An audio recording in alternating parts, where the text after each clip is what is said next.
Hey guys, welcome to Unlimited Health. Let's check out this video called The Cold War Oversimplified Part 2. Part 2, okay. I did a Part 1 like a couple days ago. You know, it's still there. It's doing pretty good.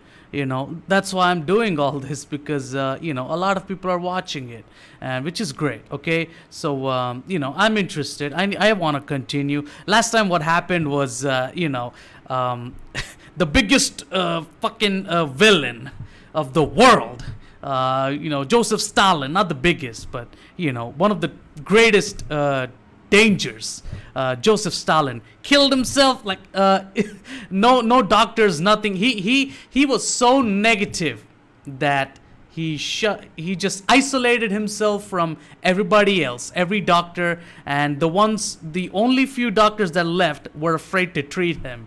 So got some brain problem, something, and he died.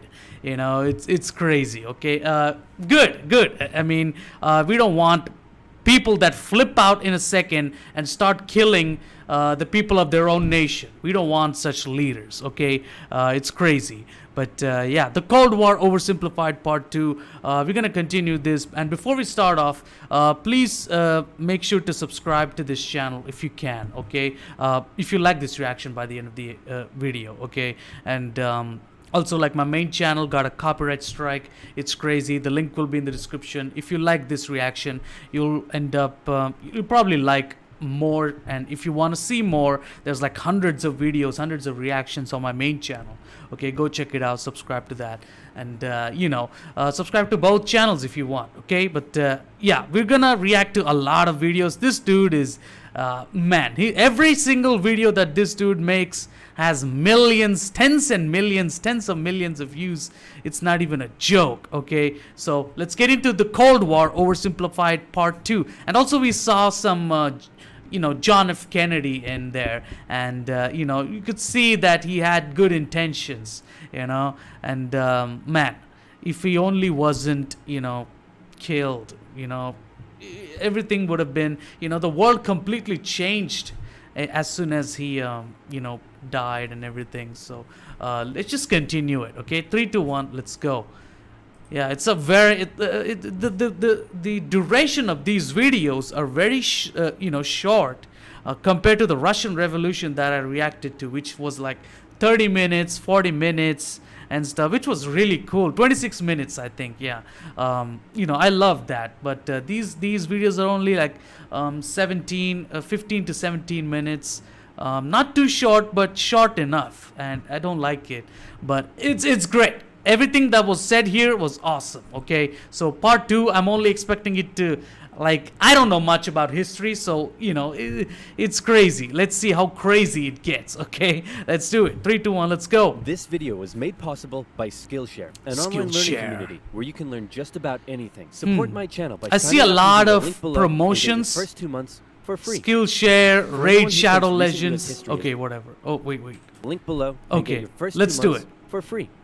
Okay, For let's do anyone it. who thinks recent U.S. history has never been as crazy as it is right now, allow me to present to you the 1960s. Extreme cultural division, major political assassinations, and the closest I the know, world right? has ever come to nuclear apocalypse. Oh, Shocked by yes. Islamic intrusive methods for putting down socialism in Latin America, a certain Fidel Castro met with a certain Che Guevara in a bar in Mexico City, and the two of them decided they should grow some awesome beards and overthrow the Cuban government, which is exactly what they did. Cuba had been America's summer playground, and America didn't like seeing a communist regime being set up in its own backyard. So the U.S. immediately began training up Cuban exiles to invade Cuba and overthrow Castro. However, as the day of the operation came closer, Kennedy wanted to conceal any U.S. involvement in the plan, so he massively scaled back American air support, and as a result, the Bay of Pigs invasion was a humiliating defeat for America. But Castro felt there was still an impending U.S. threat to his regime. Meanwhile, in the Soviet Union, Khrushchev had a lot of medium-range nuclear missiles that couldn't reach America, but they could if they were positioned, say, on an exotic Caribbean island off the coast of Florida. Hey, I'm a communist who hates America. You're a communist who hates America. Okay. You know what that means?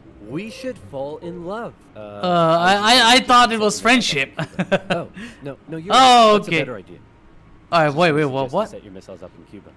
Yes. No, you're right. That's a better idea. I don't know about that. Missiles. Like last time we were like building atom bombs, throwing them everywhere which we can, and also like they built hydrogen bombs. It's 10 times bigger than atom bombs. It's insane, okay? It's insane. Some people go to so many lengths, just because they're angry at something, and at a certain race or group of people, and then they launch wars like nothing. That's how it felt. It just to see these people flip out in a second and make decisions that change everything. Even they build shit outside their communities with big pillars and barricades and everything. In a second they flip out and decide what to do. No fucking thought put into any decisions whatsoever. It's crazy. October 14th, 1962. A U-2 spy. I mean, that's like our history. We grow up, we learn, we make mistakes, we learn from it, and we grow up and don't make those mistakes again. But also, we shouldn't be like obsessed over what happened in the past. That's something I see a lot as a outsider, as an Indian. I see a lot in the Western society. They constantly keep calling you fascist or communist. It's like this obsession needs to just stop. So much obsession. It's crazy, okay? A lot of blaming. It's just not gonna help you or anybody else out there.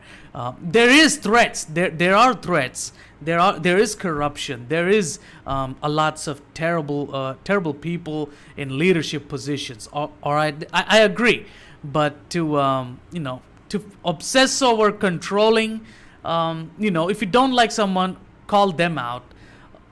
Don't obsess over what they might become. It's almost like an old man afraid of someone's government agent spying on him. There's movies out there like that. It's almost like that. It's a paranoid old man delusion. It's not good for anybody. That's my opinion. It's just too much. I see a lot of it, and people are just easily demonizing someone. You don't even know what that person is. Just demonize him for the rest of your life, and he's probably rotting in a cell somewhere. It's crazy. Okay, he could be innocent.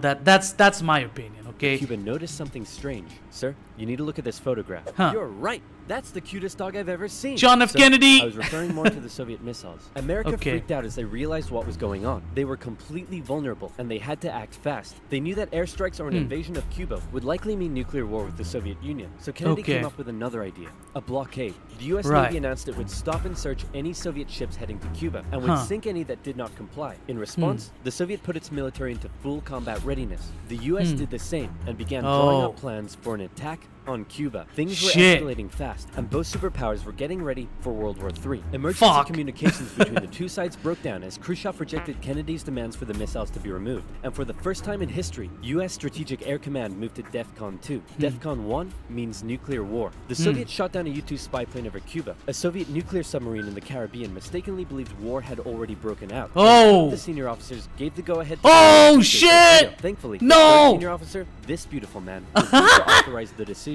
The U.S. finalized its preparations, and I kid you not, the day before the U.S. were set to decide the day and time for the Cuban invasion, Khrushchev was like, hey, if you just removed your missiles from Turkey, we'd remove ours from Cuba?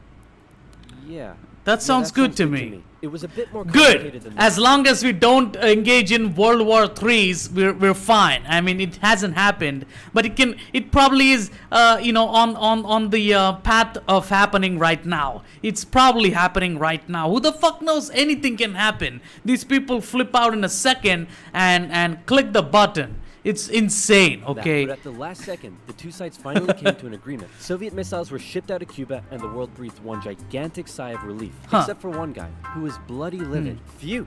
Let's hope that's the biggest crisis of my presidency. Oh, shit. For him, his presidency was to end with Having nearly blown up the planet, a few changes were made. First, the superpowers agreed to a limited test ban treaty. Secondly, the Soviets ousted Khrushchev and replaced him with Leonid Brezhnev, who was a kisser. He liked to kiss. Both what the fuck? Concerned at the really?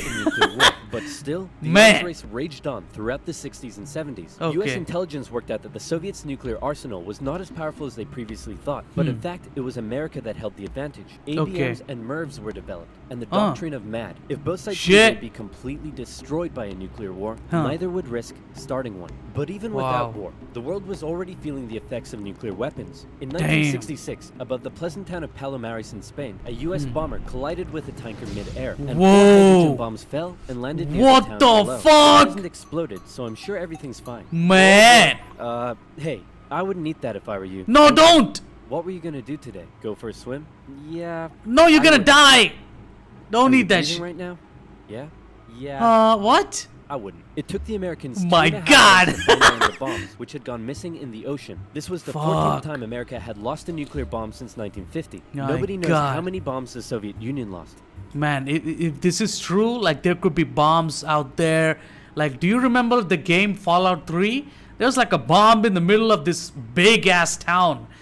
Like, do you remember that game? Holy shit, I was like, whoa, we're not realizing that this bullshit can pop off any day. And it's been years. And they're like praying to it because holy shit, man, it's like it decides whether you live or not. It's literally a god, you know, so it's insane. That's why I love that game. But it could be a situation here. We don't know where these fucking lost bombs are. It could be underneath your ass right now. It dug inside the fucking mud. You don't know. dug underneath, like put inside, like shoved in there underneath your apartment. It's entirely possible. So Who the sleep fuck well knows? tonight.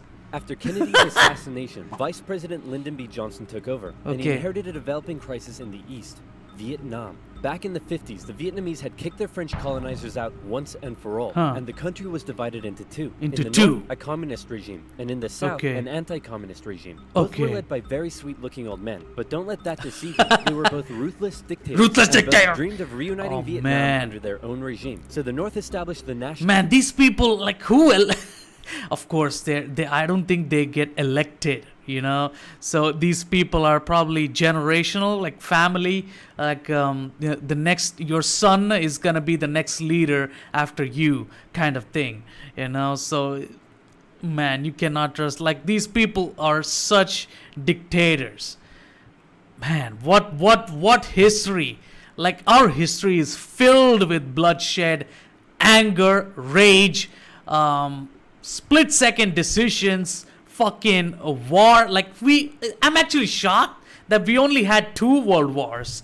I think at this point we would have had like 10 world wars if it was super easy to make wars happen. Liberation Let's go. Front, also known as the Viet Cong, to carry out a campaign of guerrilla warfare in the south with Soviet support. Soviet the US sent support. advisors to help train the South Vietnamese to deal with the threat, but President Diem's brutal policies pushed more and more South Vietnamese to support the Viet Cong. And over the next Fuck. decade, the situation escalated to a breaking Breaking America point. feared the domino effect. That Domino is, if effect. South Vietnam fell to communism, would Cambodia be next? Then Laos, Thailand, Burma, Wow. India, LBJ. Oh, had to make no, a choice not my between losing India. South Vietnam Get or outta losing here. the troops. And so in they went. From 1965, Americans, America please found save itself us, at war goddammit. unlike anything it had ever fought before. Let's play Spot the Viet Cong Soldier. Okay. It's like Metal Gear Solid 3. Of course not. That's because millions of young American men were drafted Oh. and sent to fight a ruthless enemy who Wow. used the thick jungle as its shield. It was nearly Right. impossible to tell where the enemy was, or Okay. worse, who it was. And as a result, Wow. the civilian population got caught up in the brutal crossfire. Brutal the city of crossfire. Saigon found itself under regular Man, Americans have gone into other nations, fought off so many wars. Man, these Americans, you are very generous, so generous that you helped along so many people, man. The whole world should be thankful to you. Like, honestly, like, this is crazy, man. These, like, crazy. Which is great, but then I don't, nowadays when I see it in the Western society, the Twitter, the social justice and everything, it's like self-destruction. You are imploding, you know. I don't know how I would gladly help you guys, you know. It's just so much, you know. And also, like, the amount of degeneracy is just way too much. way too much degeneracy, man. Like your women are sleeping around like nothing, and your men are into fetishes and so much. And like not all of them, of course, but you know, there's a lot of people in the name of this hookup culture and everything. There's also so much shit going on. Corrupt politicians, people that get elected but don't do shit about it, and it's just so fucking crazy. And I want to help as an outsider, as a foreigner. I want to help. The Western nation has always protected several. They have engaged in many wars. The U.S. I will always have respect for the U.S. Okay, let's continue. Attack, and America launched a bombing campaign in the north during Operation Rolling Thunder. The Viet Cong used the Ho Chi Minh Trail running through Laos and Cambodia to supply the campaign. It was a long and brutal war, and I could never do it justice in this video. But in terms of the Cold War, Vietnam was probably the biggest of many, many global conflicts that signaled a turning point. Under the threat of nuclear war, the two superpowers began working to make their relationship more constructive. Let's continue. And as a result, their ideological battle shifted away from the potential of direct conflict and more towards attempting to influence smaller proxy wars around the world. In the Middle East, the Soviet Union provided aid against Israel during the Six-Day War, and then again, the US backed Israel during the Yom Kippur War. In Africa, the Angolan Civil War saw US-supported South Africans fighting Soviet-supported Cubans. In the conflict between Somalia and Ethiopia, the superpowers interestingly switched sides as regimes changed, and the US continued fighting the spread of communism in its own backyard, funding the famous Contra groups to fight the socialist junta in Nicaragua. These proxy wars were fierce enough to begin with, but superpower intervention amplified the destruction and created alarming levels of human suffering throughout the Third World. And in Vietnam, that kind of suffering was all being broadcast back home via good old television. Going into the late 60s, America was a changing nation. This became this. This became this. Fuck. This became this. The new slogan that was taking root, make love, not war. The majority of Americans did not approve of Johnson's handling of the Vietnam War, and in 1968, a silent majority elected law and order candidate Richard Nixon. As the Vietnam War appeared increasingly unwinnable and public opinion turning increasingly sour, Nixon made the decision to begin bringing the troops home and end the U.S. involvement in Vietnam by 1973. 2 years later, I mean, it's nice to protect other nations, but you should care about your own as well. But I mean, like, you have to care about the people that you have sent to fight, other nations. You have to care about your own too, which is very, very important. As a nation, you need it. Okay. The South fell. The Cold War was now taking its toll on both superpowers. In Russia, a huge percentage of the budget was still going to the military. People were still hungry, and they just didn't have access to the same lifestyle and goods as the West. And what did they have to show for it? They weren't even winning the space race anymore. Both sides needed to reduce spending in order to rescue their economies. And so both welcomed with open arms an easing of hostilities, otherwise known as détente. To improve relations, Nixon became the first U.S. president to visit Moscow in 1972, and Brezhnev returned the gesture a year later. A number of treaties were signed, including the 1972 SALT agreement that limited nuclear weapons. Patriotic leader. China were even improving via ping-pong diplomacy. The U.S. table tennis team went on a tour of the People's Republic. However, internally, China was still pushing anti-capitalist propaganda, which led to some mixed messages. Nixon even visited China in 1972, and it was a barrel of laughs. Today, the president walks among priceless treasures from China's golden age. Among them, a pair of ear stoppers used by the emperor to keep from hearing criticism. Stopper into his ears so that he couldn't hear the criticism. Give me a pair of okay.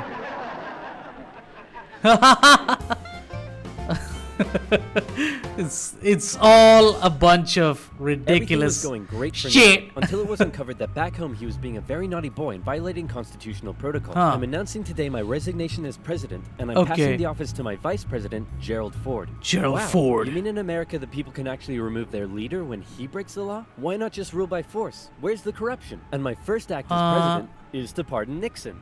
There it is. After the whole fiasco, Americans decided what they really wanted was just a nice, safe guy who wouldn't cheat on them. So they elected Jimmy Carter, and the two sides met in Vienna, where they signed yet another strategic arms limitation treaty. It's an honor, Premier Brezhnev. Likewise, President Carter.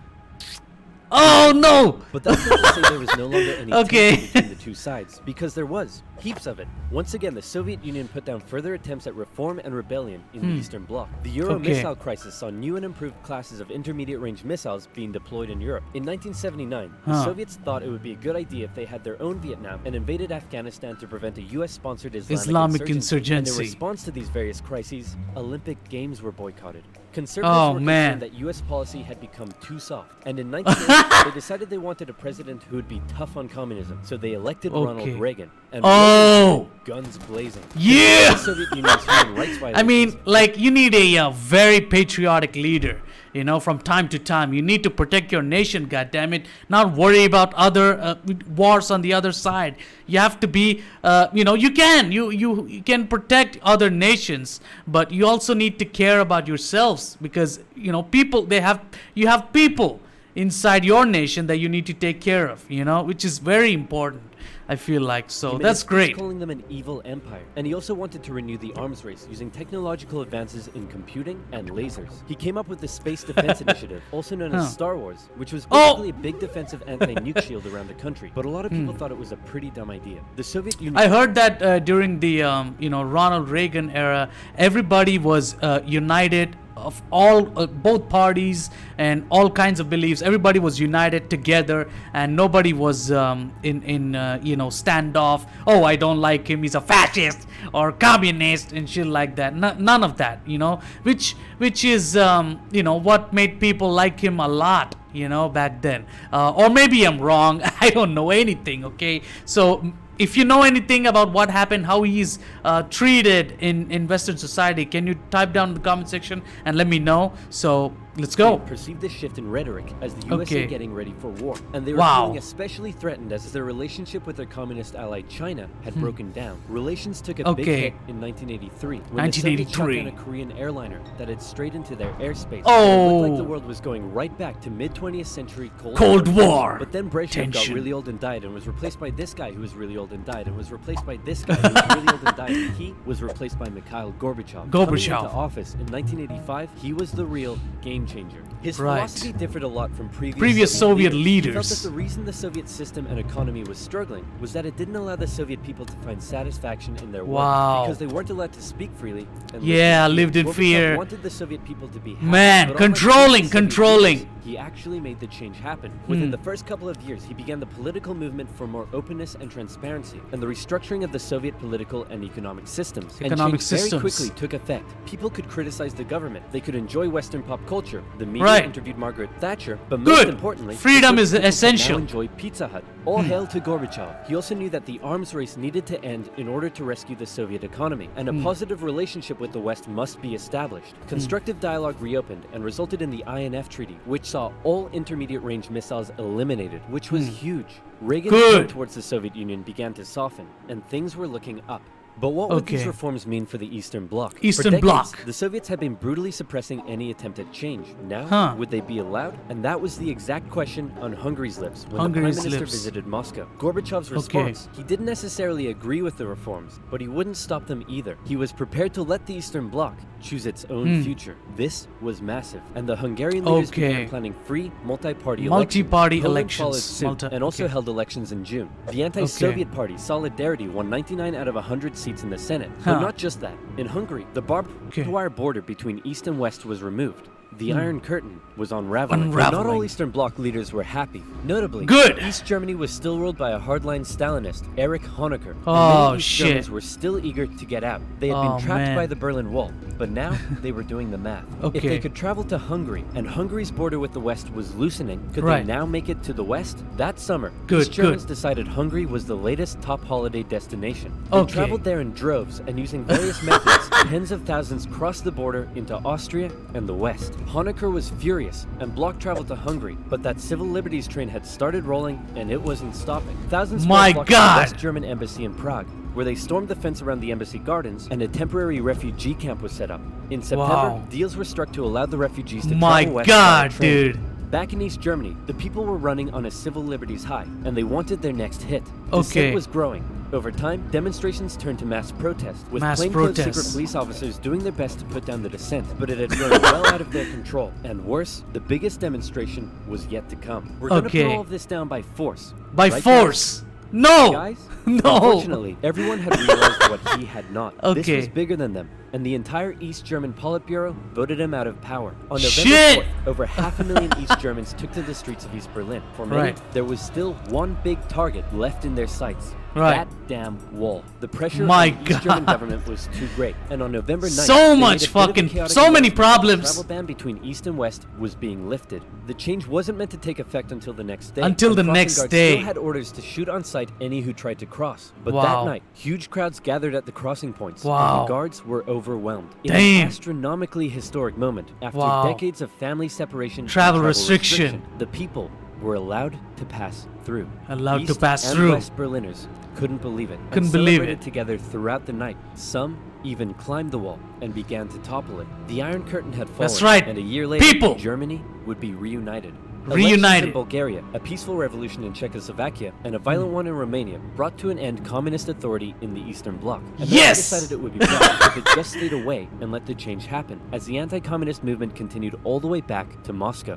Gorbachev had given the people the freedom to demonstrate. Now, they demonstrated for an end to the communist single-party rule, Okay. and Gorbachev had to give in. For Had the to first give time in. in history, elections were held in which candidates not officially endorsed by the party were allowed to run. Ambitious rival of Gorbachev, Boris Yeltsin, led a growing democratic movement. Now, Huh. things here get quite confusing, and Okay. the dissolution of the Soviet Union is a complicated topic. So believe me, this is oversimplified. But it was a little bit Oversimplified. like this. The Soviet Union was made up of a number of smaller Soviet republics, the largest of which was Russia. Yeltsin got himself elected the president of Russia and began a struggle for sovereignty against Gorbachev and the greater Soviet Union. Communist hardliners were horrified at what Gorbachev was allowing, so they briefly kidnapped him and Sure. tried to set up their own emergency government. But Yeltsin and his supporters all Oh, gathered around the White House man. in Moscow and were like, no, we have a tank. So the hardliners had to concede and released Gorbachev. Wow, thanks, what Boris. the- That was a close one. No problem. And thanks to you for all the great freedom you've given us. Okay. Anytime, pal. And just Good. to inform you, I've used that freedom you've given us to go behind your back and make a deal with Ukraine and Belarus to dissolve the Soviet Union and set up the Russian Federation. In other words, you're no longer in charge.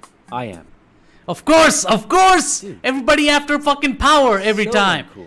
And So decades of tension fucking- and the everlasting threat of nuclear war. God finally damn came to it. an end as democratic governments were established in many of the old Soviet republics. And the Man, world gov- like it's almost like people, these whole countries, these whole nations are dodging bullets by getting out of this fucking communist, fucking regime changes, all these problems. They're getting out of it like as if they're dodging bullets. It's got ridiculous. along together forever after. Right, guys?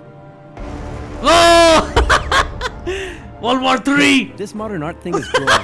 Where can I learn to do that? Insane. Skillshare. Skillshare is an online learning community Amazing. with classes in design, Loved it. technology, business, and more. Learn how to code your own games and apps. Learn a musical instrument. Learn how to Hmm. animate videos like mine. Learn Japanese. Premium membership gives you unlimited access Amazing. to all of these classes and more. And better yet, everything is taught by genuine experts working in their field. Okay. Skillshare is also more Skillshare! affordable than other learning platforms, with an annual subscription being less than $10 a month. What? American Revolution oversimplified. Now that's gonna fucking that's gonna bring all kinds of hate and anger. I wonder how many people agree and don't agree with that video. It's crazy, okay? But yeah, crazy ass shit, man. Crazy shit. Okay, we went through so much shit, and also like, man, there's some festival or something happening outside my house. It's making a lot of noise, but I'll probably do this. This is the only video for today that I'll be able to upload. With that fucking noise, I can't upload anything, okay? But I hope you're able to listen to me, which is great. I hope you're enjoying this. But yeah, the Cold War Oversimplified Part 2. What did you think about it? I thought people have, so many nations have dodged bullets from communist, fascist regimes. You don't want to be in control of one man, bro. Like, he doesn't know what the fuck is happening. The fascist leader doesn't know how to fix his world. He can't even fix himself. How can he fix the fucking world, man? How can he fix his own nation? That's why I support freedom, and but also I'm not extreme freedom. extreme freedom can lead to degeneracy. That's my opinion, you know, and that's why I don't agree with extreme freedom. Like, freedom is very essential, very important, but I don't see it as something that you need to be extremely in approval of. It's okay, it's fantastic, it's great, and also I'm not into controlling either. You know, it's just not right. It's just too ridiculous. If you happen to control it for the greater good. Control it for everybody. Make things 10 times better for everybody. You know, control it for the peace of everything, you know, instead of, you know, banning shit, closing everything, building walls, not to protect yourself and you know, protect your nation, no, but for more like you know, to stop your people from going anywhere and stuff like that, from migrating and whatnot. It's just not right, you know. Too much control is too bad, and too much freedom is too bad as well. So, you know, it's all crazy, but it's all confusing as well. For me, I think balance is the approach. Balance is the way to go. Balance will be the savior of everybody's issues. You know, balance, it might not be, people might complain every now and then, but they will know that you have balanced it properly if you did it properly, and they will love you for it. Okay, so that's my opinion. A lot of commotion outside my house, but hope you enjoyed this video, and if you like this video, please subscribe to my main channel. The link will be in the description, and also subscribe here. This is my backup channel. This is where I'm uploading. Okay, subscribe to both my channels, and yeah, I'll do more oversimplified videos, so no worries there. Okay, I'll see you guys later. Goodbye.